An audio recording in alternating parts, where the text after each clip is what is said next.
Adana'nın sorunları hakkında söz isteyen Adana Milletvekili Elif Doğan Türkmen'e aittir. Buyurun Sayın Türkmen.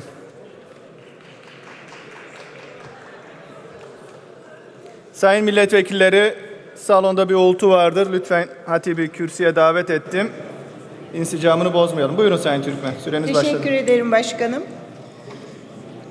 Değerli milletvekili arkadaşlar, sözlerime başlamadan önce dün akşam İstanbul Cup'ta birinci olan ve Adanalı olmasıyla da gurur duyduğumuz kızımız Çağla Büyük Akçay'ı tebrik ediyorum.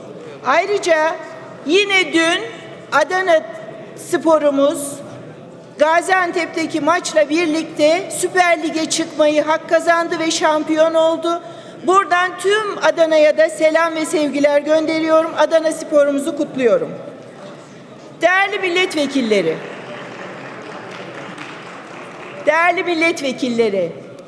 dün öğleden sonra Adana'da 7-8 tane çiftçimiz Seyhan ilçemizin Büyük Dikili mahallesinde toplam başlaması ve bitmesi 15 dakika süren bir eylem yaptılar. Bu çiftçilerimiz yıllarca patates ekiyorlar ve daha önce 3 kuruşta kazandıkları ürünleri ne yazık ki bu yıl bırakın kazanmayı çok ciddi zararına satmak zorunda kaldılar. Bir kısmı üstelik ürününü satamadı.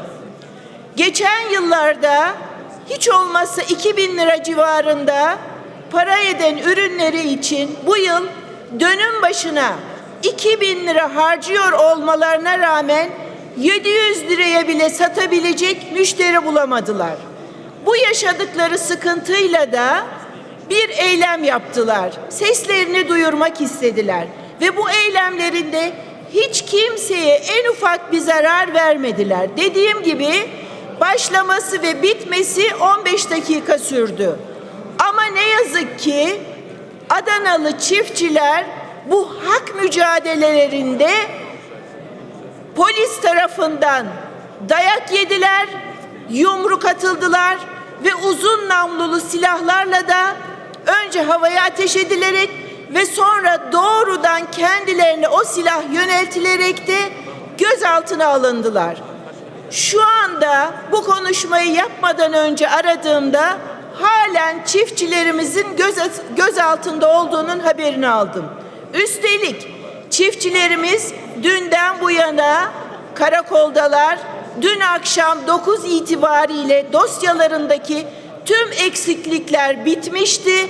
Yani dün akşam adliyeye sevk edilebilirlerdi ama ne yazık ki sanki gözaltı süresi bir ceza gibi kullanıldı ve dayak yiyen olmalarına rağmen, yumruk atılan olmalarına rağmen, üzerlerine uzun namlulu silahlar çevrilmiş olmasına rağmen gözaltına alınan, karakolda tutulan yine çiftçilerimiz oldu.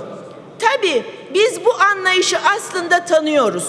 Yıllar önce Mersin mitinginde şu anda Cumhurbaşkanımız, o dönemin Başbakanı Sayın Recep Tayyip Erdoğan zaten geçinemediğini söyleyen çiftçimize ananı da al git demişti. Biz şunu görüyoruz. Demek ki bu anlayış halen devam ediyor. Bu anlayıştır ki bu çiftçilerimizin hem polis tarafından korunması gereken, polis tarafından güvenlik önlemi alınması gereken polis tarafından yumrukla dövülüyor çiftçimiz.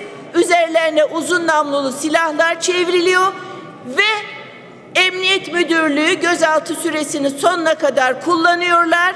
Bu kadar basit 15 dakikalık bir hak arama eylemi sonucunda dünden bu yana çiftçilerimiz gözaltında. Ben bu sorunu özellikle dile getirmek istedim. Türkiye Büyük Millet Meclisi'nde çiftçilerimizin sorunları sürekli konuşuluyor ama ne yazık ki hükümet çözüm üretme anlamında hiçbir çalışma içerisine girmiyor. Bunu da ben tüm Türkiye halklarının takdirlerine sunuyorum. Çok teşekkür ediyorum. Selam ve saygılar. Teşekkürler Sayın Türkmen.